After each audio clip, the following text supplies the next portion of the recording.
GHMC పరిధిలో పలుచోట్ల ఉరుములు మెరుపులతో కూడిన వర్షం పడుతోంది. చైతన్యపురి, కొత్తపేట్, కర్మాన్ఘాట్, సరూర్ నగర్లో వర్షం కురుస్తుంది. హయాత్ నగర్, అబ్దుల్లాపూర్ మెట్, తుర్కయాంజల్, సికింద్రాబాద్, మారేడుపల్లి, బేగంపేట్, బోయిన్పల్లి ప్రాంతాలలో వర్షం పడుతుంది. అటు సీతాఫల్ మండి, బౌద్ధనగర్, పద్మారావు నగర్, బంజారాహిల్స్, జూబ్లీహిల్స్లో వర్షం కురుస్తుంది. ఇక పాతబస్తీ, చంద్రయాన్గుట్ట, ఫలక్నుమా, షాలిబండ, లాల్ దర్వాజా, గౌలీపుర, ఉప్పుగూడ, కంచన్బాగ్, సంతోష్ నగర్, చంపాపేట్, నారాయణగూడ, హిమాయత్ నగర్, ఖైరతాబాద్ పరిసర ప్రాంతాల్లో వర్షం కురుస్తోంది.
జీహెచ్ఎంసీ పరిధిలో పలుచోట్ల ఉరుములు మెరుపులతో కూడిన వర్షం పడుతుంది. చైతన్యపురి, కొత్తపేట్, కర్మాన్ఘాట్, సరూర్ నగర్లో వర్షం కురుస్తుంది. ఇదే అంశానికి సంబంధించి పూర్తి అప్డేట్స్ మా ప్రతినిధి వంశీ అందిస్తారు. వంశీ, హైదరాబాద్ నగరంలో ఈ రోజు ఉదయం నుంచి కూడా పలు చోట్ల ఉరుములు మెరుపులతో కూడినటువంటి భారీ వర్షం పడుతున్నటువంటి పరిస్థితి కూడా మనం చూస్తాం. ప్రధాన కారణాలు చూస్తే మాత్రం అటు ఎండవేడి, ఏదైతే భూ వాతావరణం వేడెక్కడం కావచ్చు, దాంతో పాటుగా అటు ప్రాంతాలలో ఏదైతే మరత్వాడ నుంచి ఇంటీరియర్ కర్ణాటక వరకు ఏర్పడినటువంటి ఒక ఉపరితల ఆవర్తనం ప్రభావంతో కూడా వర్షాలు పడుతున్నటువంటి పరిస్థితి కూడా మనం చూస్తా ఉన్నాము. ఈ రోజు ఉదయం నుంచి హైదరాబాద్ తో పాటుగా హైదరాబాద్ నగరం చుట్టుపక్కల ప్రాంతాలలో కూడా వర్షాలు పడుతున్నటువంటి పరిస్థితి కూడా మనం చూస్తా ఉన్నాము. ప్రధానంగా దిల్సుఖ్ నగర్, మలక్పేట్, చాదర్ఘర్ ప్రాంతాల్లో వర్షాలు పడ్డాయి. దాంతో పాటుగా బంజారాహిల్స్, జూబ్లీహిల్స్, సోమాజిగూడ ప్రాంతాల్లో కూడా ఉరుములు మెరుపులతో ఉన్నటువంటి వర్షం పడినటువంటి పరిస్థితి కూడా మనం చూస్తా ఉన్నాము. అటు నగర శివార్లలో బనగంపేట్ కావచ్చు, మీర్పేట్ కావచ్చు, రాజేంద్ర నగర్, అత్తాపూర్, నార్సింగ్, మైలర్దేవ్పల్లి ప్రాంతాల్లో కూడా ఉరుములు మెరుపులతో ఉన్నటువంటి వర్షాలు పడినటువంటి పరిస్థితి కూడా మనం చూస్తా ఉన్నాము. అటు నగరంలో చూస్తే మాత్రం సికింద్రాబాద్, మారేడుపల్లి, బేగంపేట్, బోయిన్పల్లి పలు ప్రాంతాల్లో వర్షాలు కురుస్తాయి.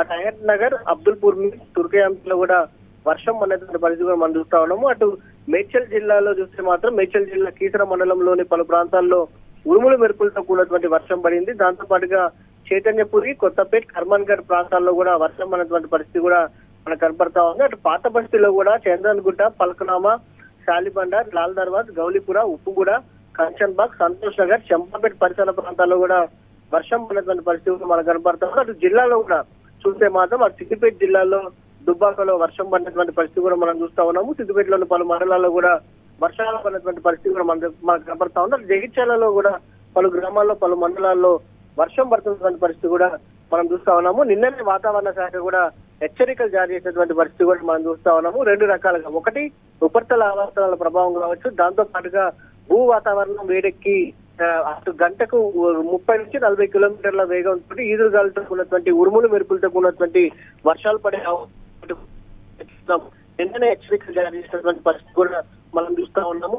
అటు ఏదైతే సాధారణంగా ఇలాంటి వర్షాలను చూస్తే మాత్రం కొంత థండర్స్టార్మ్స్ అని అంటా ఉంటారు. ఎందుకంటే ప్రధానంగా భూ వాతావరణం ఏదైతే వేడెక్కినప్పుడు కావచ్చు, దాంతో పాటుగా దీనికి అనుగుణంగా ఉపరితల ఆవర్తనాలు కావచ్చు, ఉపరితల ద్రోణులు కానీ ఏర్పడితే ఇలాంటి వర్షాలు పడతాయని కూడా వాతావరణ కేంద్రం చెప్పినటువంటి పరిస్థితి కూడా మనం చూస్తా ఉన్నాం. అటు నగరంలో కూడా ఇప్పటికి కూడా పలు ప్రాంతాల్లో వర్షాలు పడుతున్నటువంటి పరిస్థితి కూడా మనం చూస్తా ఉన్నాం. రానున్నటువంటి గంట నుంచి 3 గంటల పాటు కూడా నగరంలోని కావచ్చు, పలు జిల్లాల్లో కూడా వర్షాలు కొనసాగే అవకాశం పాటుగా ఎండ తీవ్రత కూడా తగ్గినటువంటి నేపథ్యంలో కొంత చల్లటి వాతావరణం ఏర్పడి కూడా ప్రజలు సంతోషం వ్యక్తం చేసినటువంటి పరిస్థితి కూడా మనం చూడొచ్చు. Kumar, right, thank you Vamsi.